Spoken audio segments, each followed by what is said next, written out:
Welcome to Creating Better Products, where we explore the journeys of product leaders and practitioners on their way towards creating extraordinary products. Join us as our guests share their real world experiences, not just the triumphs, which are great, but also the challenges and lessons learned along the way. You will get actionable takeaways that you can apply tomorrow. I am your host, Sabrina Mach. I have almost 2 decades of experience in design and product, but beyond my own experience, I love learning from others. And I know that it can be hard for individuals, including myself, to capture our unique and valuable experience. This is why my mission is to share the untold stories of amazing product and design professionals with you and the world so that we can learn together from each other. Today, my guest is Lara von Masso. Lara is a UX generalist working as a consultant at ThoughtWorks, and she's based in the beautiful Hamburg in Germany. She has a really interesting background, which is a mixture of psychology, business, computer science, and she's also worked in a variety of contexts, from enterprise to startups. In her recent years, Lara has focused on user research, and we'll talk about that today.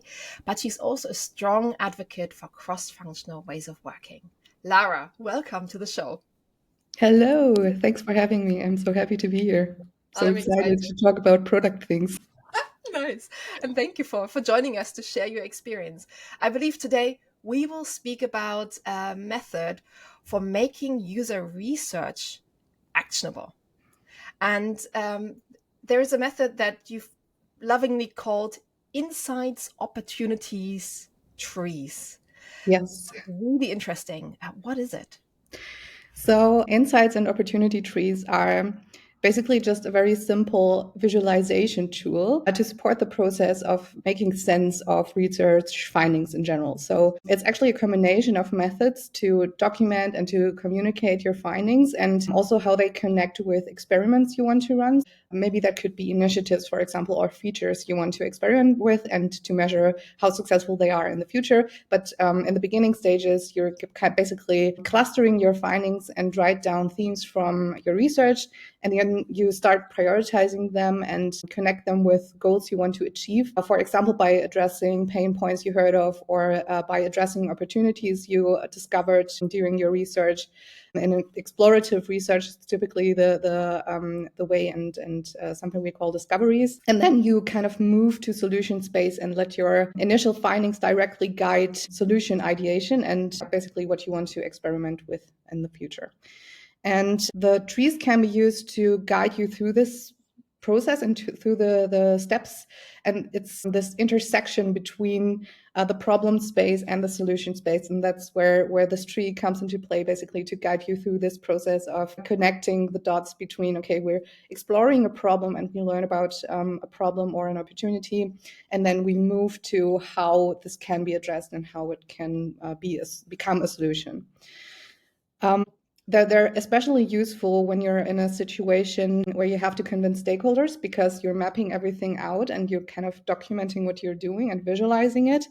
And so it becomes very clear what the reasoning for initiatives or for features is and where they come from. And that's especially useful, of course, if you're looking for funding or convincing your stakeholders or just taking things, people with you, basically. So it can also be used in cases where you want to be extra clear about why you're going for specific features, which is always useful for stakeholder management, right? But it can also be used if you're only there for short periods of time, which is for us as consultants, that's a typical scenario in which we kind of are involved for a certain period of time, and then we have to hand over to other people who are staying at the company. And this is also a way to leave your knowledge there and to share it with people who don't have the full context and who weren't present for the entire time. Yeah, fascinating. And how did you first get into this? I already hear you talking about a few challenges that it solves, and I almost feel Yeah. that there might have been a trigger somewhere along the way that got you into this method. Yeah. So for the last couple of years, I've been at ThoughtWorks. I often accompanied engagements in initial product stages. So when things were being set up and we kind of have to come up with a product strategy or a vision or figure out what the product should actually be. As I said, at ThoughtWorks, that's often done by running a condensed research phase up front, and we call it discovery, to just define the outlines of an MVP. And then usually we deliver it together with our clients. So that's kind of this type of situation where it's useful to have a matching tool to guide you through this process. And yeah, and the last couple of my projects were mostly about a specific version of discoveries around the topic of developer experience. So instead of focusing on paying customers or just outward facing products in general, this was more about internal developers at the company and how we can support them as an organization, which was just incredibly insightful and interesting because we also discovered that many people see it as a different topic that requires a completely different approach compared to applying product thinking for other products. And it opened a lot of interesting discussions, but that's another topic. And these trees just kind of helped us visualizing, okay, we're taking the same steps, and you kind of can extract the needs of people and let that be your guidance basically for everything that you're doing and that you're deciding. Yeah, fascinating. I'd love to hear about the project in a second. But maybe before we dive into the details there, um, our listeners might now wonder, they might have heard about Teresa Torres's opportunity solution trees and might have on their mind, okay, how is this different? Yeah. Can you share a little bit how they differ? I think opportunity solution trees are just designed for a different type of situation because, from my understanding, I'm not an expert, but I love Teresa Torres' work in general, just to say that upfront. So, my understanding is that this is more focusing on self organization in the teams and enabling teams to make their own decision, and also it's guiding them through the process. But it's more for themselves, basically, in a long-term research environment, basically, to help them organize and decide and prioritize these in a continuous discovery approach. So it's more long-term focused, and the focus is more on what's happening inside the team and how the team can organize and discuss research findings in the longer run. And whereas the insights and opportunity trees are more designed for the beginning stages and creating a vision, or that's at least the environment where they come from, and they have a stronger business focus and also documenting the experiments. And that's what the opportunity solution trees don't have, is the actual documentation of the actual findings. Because if you're only making decisions in the team, you have that context knowledge, right? Because you only have to kind of decide on what your next steps should be and what you want to experiment with next and where your knowledge gaps are. But it doesn't document your actual findings that's happening somewhere else. And that's what's the insight and opportunity trees have, is that additional thing of bringing everything together and combining the different sources of knowledge basically in one tool. I think they actually go very well together. So, for example, after creating the insights and opportunity tree in context of an initial discovery phase to kind of shape things in the beginning phases, you could follow up with moving to an opportunity solution tree to kind of continue discovery work in an agile team. And the opportunities and goals you defined in the first tree could serve as the baseline for your opportunity solution tree. So, as I said, it's I'm not trying to replace them. I love them myself. Yeah, I think they go well together, actually. Yeah, nice. Really, really interesting. So they complement each other. Your approach is really good for the beginning stages where you really need to capture the learning that the team has and where you need to communicate that with other stakeholders. And especially in those early phases, we often still have to get more buy-in from stakeholders for the next step or phase of the product, get more funding. So for that situation, having that really close tree and that bridge between your insights and what the opportunities are is really key to then get that stakeholder buy-in. And then later it can transition into Teresa Torres's approach of the opportunity solution tree, where then the knowledge sits in the team. And yeah, the question is what's next? Yeah, Super exactly. interesting. Now, I would love to hear, Lara, how did you apply your approach a recent engagement? You already talked about a little bit about developer experience where you've applied this. Tell me more. I'd love to. Sounds super interesting. Yeah. So that was actually my very last project. It was a discovery, as you said, in the context of developer experience. And the goal was to find friction areas and things that are blocking developers in the company to kind of help unblock them, basically. We were doing a couple of weeks of research upfront to figure out in an explorative way where the friction areas are, basically. And we approached this by conducting qualitative interviews first and then phrase hypotheses about the themes that we heard of. And then we followed up with a survey to quantify this with a larger group of people and to put some quantitative numbers behind it, basically. And this was a team consisting of 2 UXers, 1 product manager, and 1 developer. And we all participated equally in the interviews, and we kind of split up in different pairs and different combinations. So everybody had an in-depth understanding of what we heard of and the view that was shared by developers during the interviews, and that was super helpful. And how we built the insights and opportunity tree around this was to kind of cluster findings and themes from the interviews first, and then we mapped the results from the survey that we conducted later to those themes. So we kind of had clusters and topics with enriched insights from the 2 sources, basically, and that made it easy also to visualize what the results for per topic were, basically. And yeah, so far that's what you do in qualitative research often anyway, like you cluster your insights and then you have your results, basically. And then we went through all the themes just together as a team, as I said, and everybody already had this in-depth understanding and put a rating on them based on different severity ratings. So one was how severe it is for developers, how severe it is for business, and how many people are affected and how often.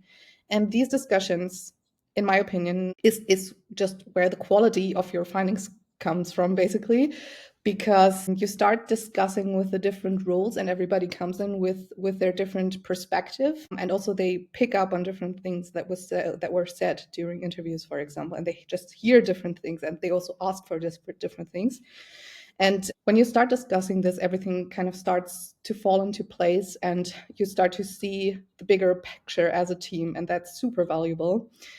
And that's the next step after doing the research and clustering the findings was this rating process. And you end up with a rough prioritization of topics. So you can kind of see, okay, we have 4 topics here that are really severe, that are horrible from business perspective, horrible from developer perspective. So we really need to take care of these.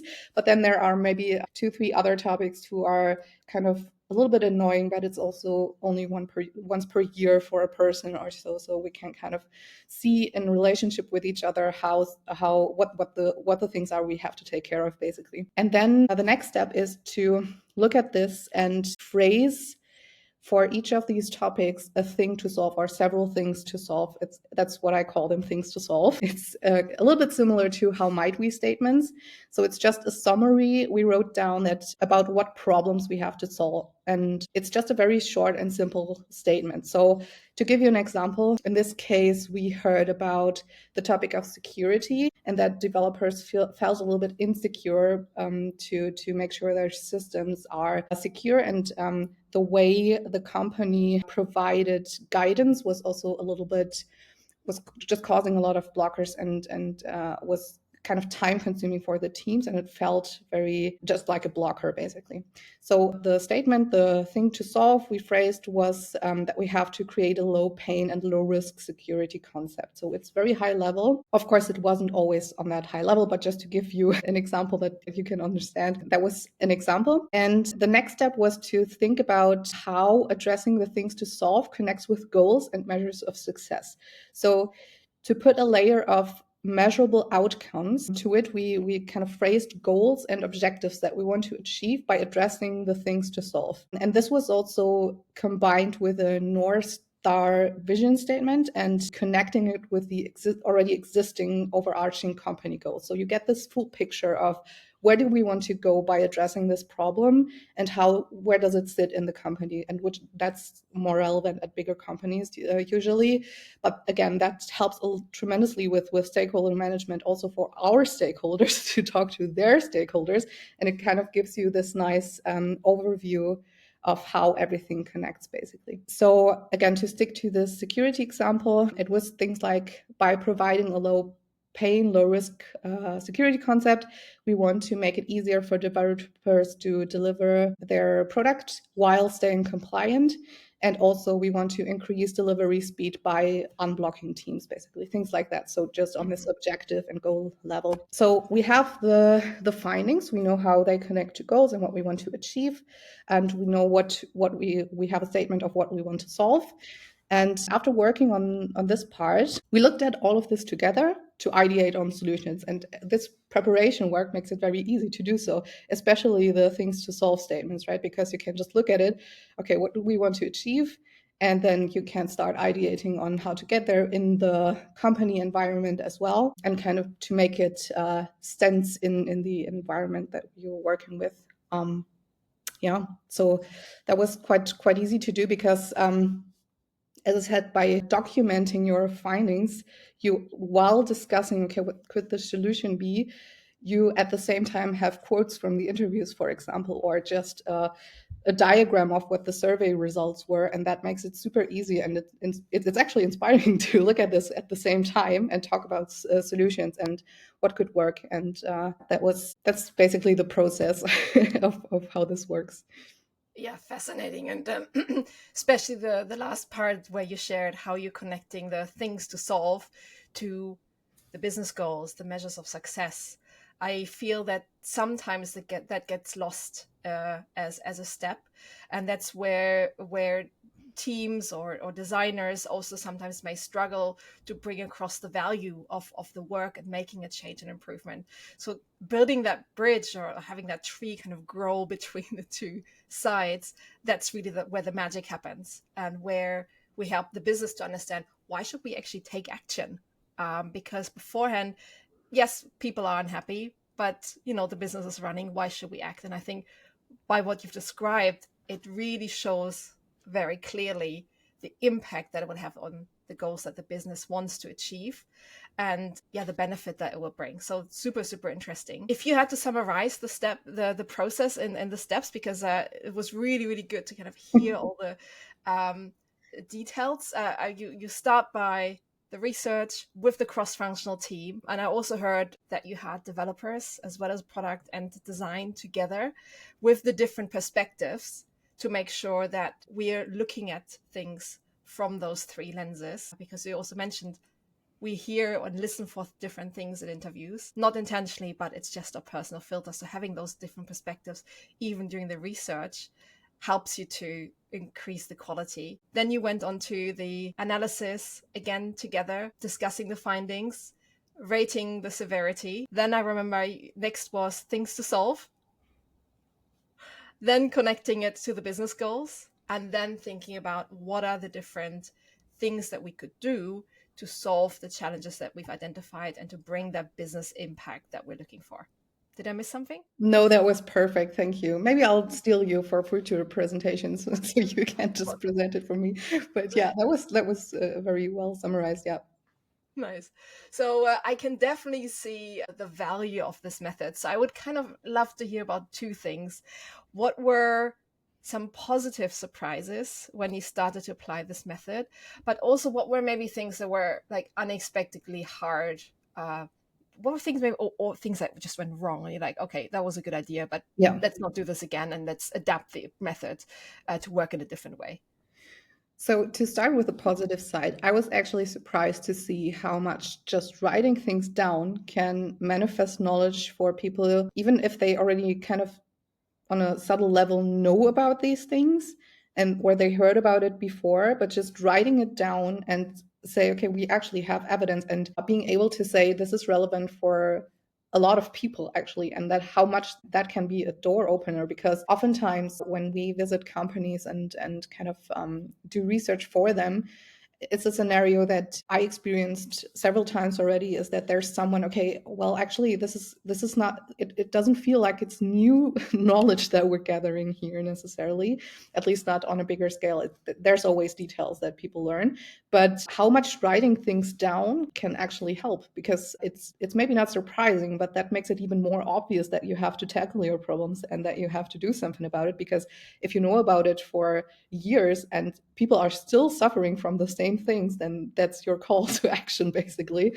And how much actually writing things down in a structured way and say, okay, we found this and here's our suggestion on how to solve it. That can be in itself be very powerful. Yeah, sometimes you have this knowledge in your head as a person working on it on a daily basis, as a researcher or a UX person or a product person, because you talk about it all day. But for other people who have to take care of a number of other things, maybe that's not so obvious. And just writing it down in a structured way can go a long way, apparently. And that was a very pleasant surprise for me. And also, another thing was to discover, and that's the context of developer experience, how much small things can actually help people on the ground. So in this security case, one of the solutions we provided was compliant code snippets. It's just you, and that's just a very simple thing to provide. Actually, it doesn't require a lot of productive development or anything like that. You don't even need a platform necessarily to you just have to find a way to publish them. And someone experienced in the company sitting down, okay, what's the template that we can create from this? And it's just a small solution, but it really helped people to understand what they have to do and provide the safety that they were looking for. And just providing small solutions and uncovering small solutions can also help tremendously and make people's lives easier. And yeah, that was another pleasant surprise. That's Um, actually a very good point. A quick question as part of the process. Uh, you definitely mentioned you're looking at how severe is a problem. When you get to the solution stage, did you also look at how much effort is needed to provide a solution? Was that also part of that last step? Yeah. So yeah, it's we didn't do it immediately, but usually we would do something like an effort rating. So what we did was actually to plan a high level roadmap, and part of that exercise was that didn't happen in the tree though. It's not part of this specific tool, but that's what we followed up with, was to look at, okay, how valuable is this solution and what impact would it have in comparison to how much effort it is, or the level of uncertainty we have currently. And the things that go in the roadmap are the things with high impact, low effort, and also high levels of what we know about it already. So that's how usually we structure this roadmap and come up with a high level timeline of how to tackle things, basically. Yeah. Interesting. So that's in a way the next step after the insights opportunity framework. You would then move on to the road mapping, where you then go through Yeah. those more detailed In steps. this case, yes, yeah, because it was also on initiative level, basically, and funding level, the Yeah, decisions that we made. super. Thank you, Lara. You also asked for the dark side of things. I think the hardest thing was to work against silos, and probably that resonates a lot with a lot of people, and it's something that many people struggle with. So getting people interested and involved who have to participate in taking action to make it work and to make the initiatives work. And the situation is often that you're working with a defined group of people who act as your stakeholders, who are involved in the process, but then you also have this other group of people who maybe have to pull on the same side of the rope with you to make the initiative work or to make the feature work or whatever it is, because there's always this outskirt of people that you need to make things work. And that was definitely a challenge. But again, I think this going through this process of reasoning for what you're doing helped a little bit with being able to communicate. And that's an ongoing process, and I think the communication is still ongoing in the company, and that's something that has to happen over longer periods of time. But I think we managed to come up with a storyline and being able to tell the story and to also be able to quickly tell it and make sure that people really understand, okay, we need to do this, please help us and please get involved. So yeah, again, that's this siloing thing was also actually affecting our tooling a little bit. So finding things or a tool to make research findings accessible to other people, to make it browsable in an asynchronous way and easy to find, that was a challenge. So I think that's a typical scenario for consultants as well, because we are often working with limited time periods, and then we kind of have to deal with licenses and so on. So often our options are to store insights in Confluence or some sort of folder first, which is horrible, or we put things on a board. And in this case, we actually started analysis with a tool called Dovetail, and we used it to tag and cluster interview transcripts. But the problem with Dovetail is that you can't share content very well if the person you want to share it with does not have their own Dovetail account. So at some point, we kind of decided to move to a board, and we were focused on summarizing the findings once again. And that was actually a helpful step, a happy incident, basically. A happy accident, I think it's what it's called, because it forced us to take once again the step of summarizing and clustering things and putting it on a board to meet the right level for this insights and opportunity tree. So yeah, it worked out at the end, but the tooling was a little bit of a problem, and it's the same problem category. It's the siloing and getting out of that. Yeah, fascinating. So, two things that I kind of took away from what you shared about the challenges that helped you deal with the situation was storytelling on the one side, to get the buy-in from different stakeholders, and the second one is shared tools to be able to give access and transparency and visibility to anyone beyond the part of the organization that they may be in. Yes, yeah, yeah. Super Sounds fascinating. So thank perfect. you for sharing also some of the lowlights. I think that's always where the juicy part is, the interesting part. So I wonder, we talked a little bit about stakeholders and getting buy-in. Did you have a hard time convincing people, stakeholders, to apply this method? How easy is if someone now listens and says, "Cool, I want to do this"? Do they have a hard journey ahead of them to try and bring this into their organization? So in my situation, I didn't have to ask for permission to visualize my work because it's just part of my decision is to how do I want to present, how do I want to play things back, and that was the perception in the beginning. And also the thing with this is it doesn't require any additional effort actually. It's just very quickly opening a board and just visualizing what you're doing anyway. So it's not really you don't need any preparation work. It's not a lot of effort to do this. So I think it's not really a problem to get buy-in, and it's not in many situations. I would imagine it's not necessary to convince anybody because you can just do it on your. You can basically do it in secret in 30 minutes if you have the steps already. And how I use it to take stakeholders with us and with us in this process is also that after putting together the research findings, we had sessions for each level in the tree basically, and we kind of invited all the stakeholders to participate directly and to participate in the discussions. And I think that's also a very valuable thing to do because then they are immediately more involved and more interested in what you're doing anyway, because they were and that's where you get your buy-in basically, is just to involve them directly. Many times we have stakeholders who struggle with time and who don't have the time to participate in all your meetings. But even if you just invite them to your sessions, that means they are aware of what's happening and they are kind of aware of what you're doing. And that means the likelihood of them actively looking for the results is higher, larger. Mm-hmm. It's more likely that they'll look at the results later on actively. And so I don't see any problems getting buy-in for implementing this tree, but it's more a vehicle to get them involved. And it can help you to get them involved, basically. Yeah, nice. And what are maybe some what are maybe some misconceptions that you've encountered along the way? So maybe it sounds like I'm thinking this is the holy grail solution and it's a remedy for everything, but it's actually just a small visualization method. And I'm very aware of that. But what it does is to connect the dots between things and put the steps together that most of us are taking anyway. So at some point, we'll think about, okay, what do we want to achieve with features that we implement, or what do we achieve with initiatives that we're starting? Where did we come from when we looked at experiments?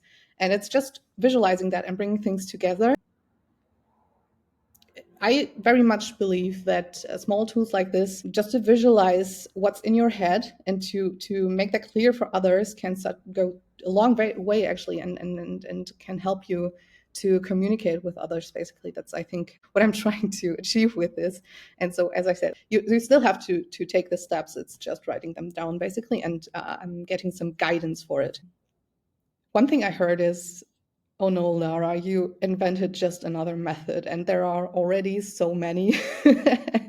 And to be honest, it's at the end, it's just another method. But I think it's just a unique combination of existing things and a combination of things that many researchers do already. And I call it the Frankenstein method. And I hope some of the things I said resonate with our listeners, and that some people feel inspired to try it out and experiment with it. And hopefully let me know afterwards what they think. I want to evolve this over time and learn from the community as well. Wonderful. And Lara, it is a visualization method, and you mentioned many times putting things on a board. Is there a template, a common structure that people can use and apply so that they know how to get started?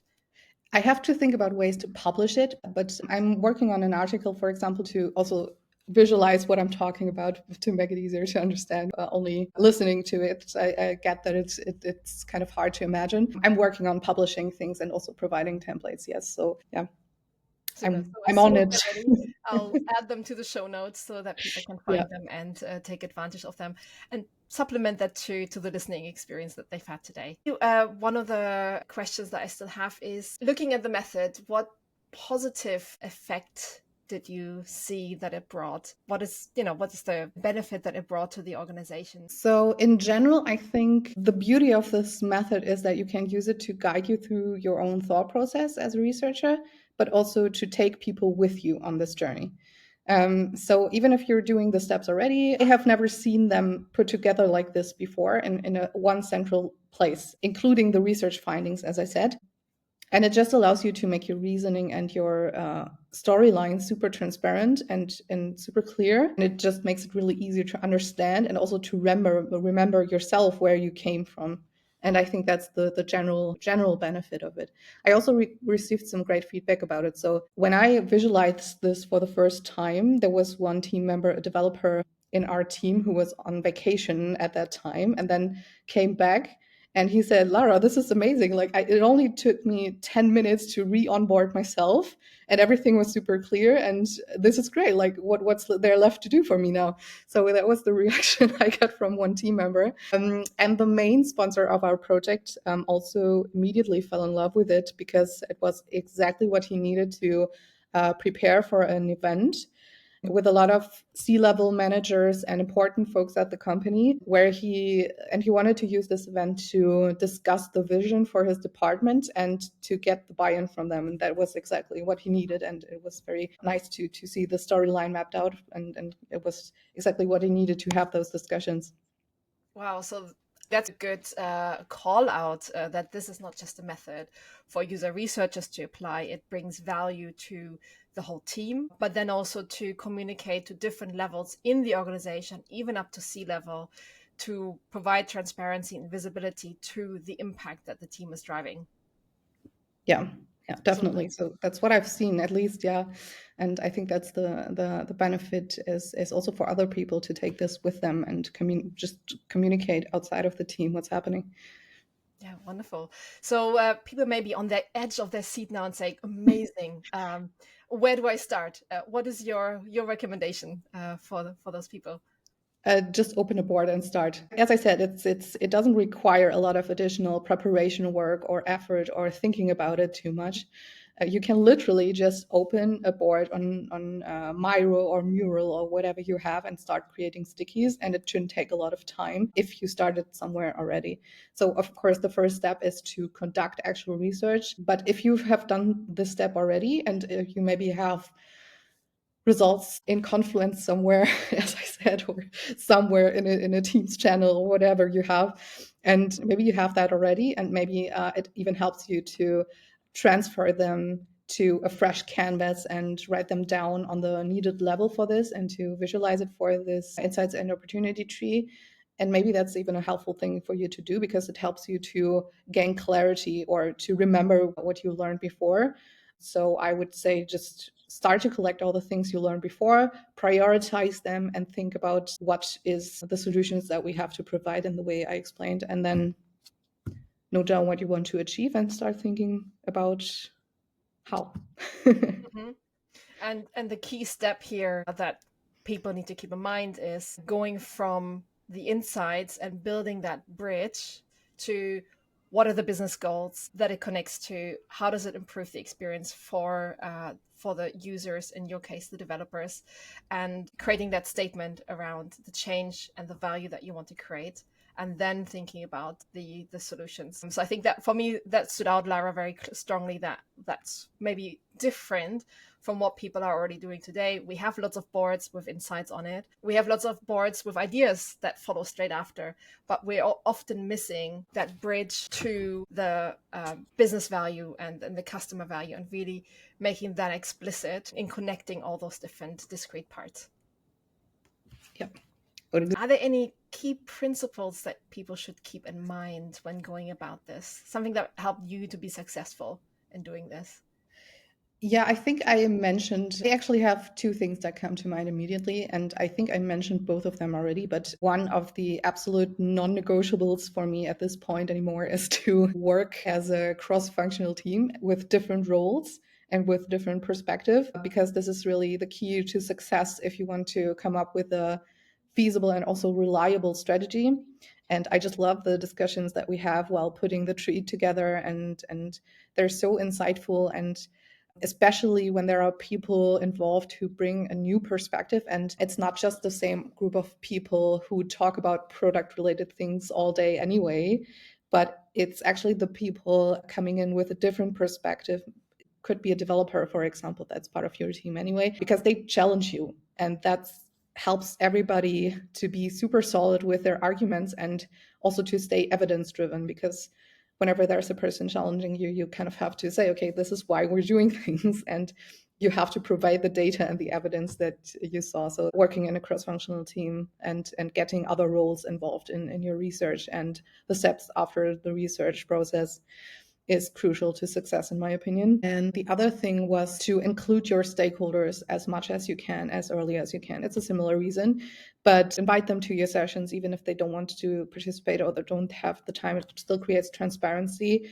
And it's much easier if they actually participate in your process to get their buy-in, and they'll be on your side if you do that and if you manage to get them involved directly. I'd like to ask a final question before we go, to tie things back to our topic. Why is what we talked about today important for creating better products? Yeah. So I think it can help to become a truly product driven organization, because it's a clear and easy to understand way to communicate. Like the root of all your decisions should be the needs of people, and it shows how addressing them benefits the business at the end. So if you can establish this way of thinking just in your organization in general, and if you can start to kind of plant this little plant and let it grow, and that would be an amazing achievement to kind of make the needs of people the core of your decisions and to make things product centric. And I think insights and opportunity trees, they can help you to get into this mindset and also to convince your stakeholders and other people to do the same. Wonderful. It's a truly powerful tool. Thank you for sharing all your experience today, Lara. One final question. What are three books, articles, and resources that you draw on that you'd like to recommend to people and that resonate with you? I think the first one is very obvious. It's Continuous Discovery Habits by Teresa Torres. We've mentioned her a couple of times already today. It's just a great book, and her work in general is amazing and very inspiring. And it can help you so much to understand how to incorporate research in your everyday work and how to make it work as a team. Another thing I loved absolutely when I started working as a UX person is a podcast called What's Wrong with UX by Laura Klein and Kate Rudder. It's unfortunately discontinued, but I still love the old episodes. It's just amazing because they both are very experienced designers or UXers who worked in the industry for decades, basically, and they've seen some things. And the podcast was always so funny, and you'll feel understood. You put it that way, and you'll get a lot of great and rich advice from it. The last thing I think I would like to recommend is also to get people interested in this developer experience topic. Measuring Developer Productivity via Humans is an article written by Abi Noda and Tim Cochran from ThoughtWorks, together with somebody from called GetDX, is an organization that focuses on developer experience as well. And it just explains basically how we can, by being human centric, also look at the business side of things at the same time, basically. Wonderful. Thank you, Lara. Where can people find you? So I'm on LinkedIn and on Zing, and I think that's the easiest way to find and contact me. And yeah, I would actually love to have discussions about this, about my trees, and hear your opinion. And please don't hesitate to reach out. Wonderful. Thank you so much, Lara, for sharing your experience. It was truly inspiring chatting to you today. Yeah, thanks for having me. And now a question to our listeners. What is your experience with the synthesis of user research? How do you connect it to the business goals and the value that it creates for users? Which methods do you use? And what are your successes and setbacks along the way? Please share your experience in the comments or reach out directly to me. I would love to hear from you and maybe have you as a guest on this show soon. Finally, if you liked this episode as much as I did, please share it with your network and give us a like in your favorite streaming platform. By doing this, you help to elevate the voice of our amazing guests. Thank you and see you next time.